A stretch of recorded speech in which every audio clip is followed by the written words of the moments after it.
Hello viewers. आज मैं फिर आपके सामने एक न्यू स्टोरी लेकर आई हूँ। एक शापित हवेली की स्टोरी है। उम्मीद करती हूँ कि आप इसे सुनोगे और पसंद करोगे। पसंद आए तो लाइक कर देना, और अभी तक मेरे चैनल को आप लोगों ने सब्सक्राइब नहीं किया है तो प्लीज़ मेरे चैनल को सब्सक्राइब कर लीजिएगा। ये एक रहस्यमय हवेली की कहानी है। एक पुराना वीरान गांव था भैरवपुर। गांव के बाहर एक 200 साल पुरानी हवेली थी जिसे लोग शापित हवेली कहते थे। जो भी गया आधी रात को गया, कभी वापस ना आया। गांव वाले हवेली की तरफ देखना भी पसंद नहीं करते थे। खिड़कियों में परछाइयां हिलती थी, रात को जंजीरों की आवाजें आती थीं और कभी कभी किसी औरत की चीख सुनाई देती थी। लेकिन हर अफवाह के पीछे एक कहानी होती है। गांव में 4 दोस्त थे, आरव, श्रेया, कबीर और नेहा। एक रात सब साथ बैठे थे। जब बात चली उस हवेली की तो कबीर बोला, डरने वाली क्या बात है, वो सब अफवाहें हैं। आरव बोला, तुम इतना शोर क्यों कर रहे हो, हिम्मत है तो आज रात हवेली में चलो। श्रेया और नेहा डर गई थी, लेकिन आखिर सबने तय किया कि आज आधी रात हवेली में मुझे लोग को जाना ही है। उनके इस फैसले ने उनकी जिंदगी बदल दी। रात के 12 बजते ही चारों टॉर्च लेकर हवेली के गेट पर पहुंचे। गेट चर की आवाज के साथ खुल गया था। किसी ने धक्का नहीं दिया। चारों ने एक दूसरे को देखा, ये कैसे खुला, लेकिन अब पीछे लौटना मुश्किल था। अंदर खूब अंधेरा था, दीवारों से पुरानी बदबू आ रही थी, जैसे किसी ने सदियों से सफाई ही नहीं की। छत से चूल्हे की राख और मिट्टी जैसी गिर रही थी। अचानक धड़ाम ऊपर वाली मंजिल से किसी चीज के गिरने की आवाज आई। नेहा कांप गई। चलो चलो चलो बाहर चलते हैं। लेकिन कबीर हंसते हुए बोला, अरे ये सब डराने की आवाजें लगती हैं, डर क्यों रही हो। उसे नहीं पता था कि ये आवाजें इंसान की नहीं थी।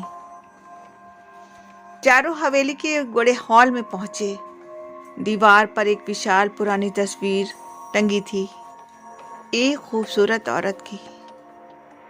लेकिन धीरे धीरे टार्च की रोशनी में उसके चेहरे के भाव बदलते गए।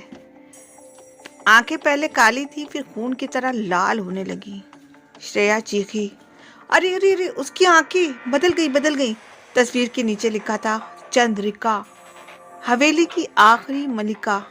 और ठीक उसी पल तस्वीर से हंसने की आवाज आई। हा हा हा। हवेली की हवा ठंडी पड़ने लगी। चारों वापस निकलने लगे, लेकिन जिस दरवाजे से वो अंदर आए थे वो अंदर से ही बंद था। वो लोग डर गए। बाहर से हवा आती महसूस हो रही थी, लेकिन रास्ता दिखाई नहीं दे रहा था। और फिर झन झन झन झन झन जंजीरों को घसीटने की आवाजें गूंजने लगी। कोई या कुछ नीचे वाले कमरे के ऊपर चढ़ रहा था। चारों भाग कर ऊपर की मंजिल पे पहुंचे। सीढ़ियां भारी थीं और हर स्टेप पर जैसे किसी ने उन्हें पकड़ रखा हो। अचानक कबीर पीछे मुड़ा था और चीख उठा, कोई मेरा पैर पकड़ रहा है। बाकी तीनों ने मुड़कर देखा। सीढ़ियों पर एक काली परछाई थी, बेहद लंबी, धुएं की तरह हिलती हुई, लेकिन आंखें चमक रही थी लाल लाल। उसने कबीर के पैरों को पकड़ रखा था और धड़ाम कबीर अंधेरे में गायब हो गया। उसकी चीख अब भी हवेली में गूंज रही थी। अब तीनों एक कमरे में घुस गए और दरवाजा अंदर से बंद कर लिया। कमरे में एक पुरानी डायरी थी, उसका नाम था चंद्रिका की डायरी। डायरी में लिखा था, मेरी मौत एक हादसा नहीं, हत्या है, और मेरी आत्मा इस हवेली में कैद है। जब तक कोई सच का खून लेकर नहीं आएगा मैं मुक्त नहीं हो सकती। नेहा बोली, सच का खून, इसका क्या मतलब है। तभी खिड़की के बाहर एक औरत की परछाई दिखी थी। लंबे बाल, सफेद साड़ी, लाल आंखें। आरव ने डरते हुए डायरी का आखिरी पन्ना खोला। उसमें लिखा था, मेरी जान मेरे पति ने ली और मुझे इस हवेली में तड़पने के लिए छोड़ गए। मेरी आत्मा हर रात न्याय मांगती है। जो भी मेरी हवेली में आता है उसे उस दर्द का एहसास करवाती हूँ जो मुझे दिया गया है। अब उन्हें समझ आ गया था कि चंद्रिका बुरी नहीं थी, वो एक प्रेत थी, लेकिन बदला लेने वाली नहीं, बस मुक्ति चाहने वाली। अचानक सामने का दरवाजा अपने आप खुल गया। कबीर वापस कमरे में आया, लेकिन उसकी चाल, उसकी आवाज़, सब कुछ बदल चुकी थी। उसके होठ नीले थे, आंखें बिल्कुल लाल और आवाज़ बिल्कुल भारी, मानो कोई और उसमें से बोल रहा हो। कबीर बोला, वो आ रही है। और फिर उसके पीछे वही औरत खड़ी हुई थी, चंद्रिका। चंद्रिका ने नेहा की आंखों में देखा। नेहा का दिल तेजी से धड़कने लगा। धीरे धीरे उसकी आंखें खुली, उसका हाथ कट गया था। हथेली से कुछ खून टपका। एक लाल चमक हवेली में फैल गई थी। डायरी का पन्ना खुद ब खुद चला और चंद्रिका की आत्मा धीरे धीरे गायब होने लगी थी। उसने धीरे से कहा, मुझे मुक्ति मिल गई, शुक्रिया। आंख झपकते ही हवेली चुप हो गई। चारों बाहर भागे और पहली बार सुबह का सूरज उगा।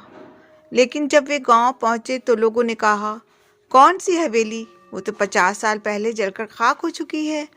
चारों ने पीछे मुड़कर देखा। जहां हवेली थी वहां सिर्फ राख थी। उनके चेहरे बिल्कुल सफ़ेद पड़ गए। क्या वे किसी मरी हुई हवेली में गए थे, या हवेली ने खुद उन्हें बुलाया था? सवाल आज तक अनसुलझा है। व्यूवर्स, यह आपको हॉरर स्टोरी कैसी लगी प्लीज़ कमेंट करके बताइएगा। और मेरे चैनल को अगर अभी तक आप लोगों ने सब्सक्राइब नहीं किया है तो प्लीज़ मेरे चैनल को भी सब्सक्राइब कर लीजिएगा।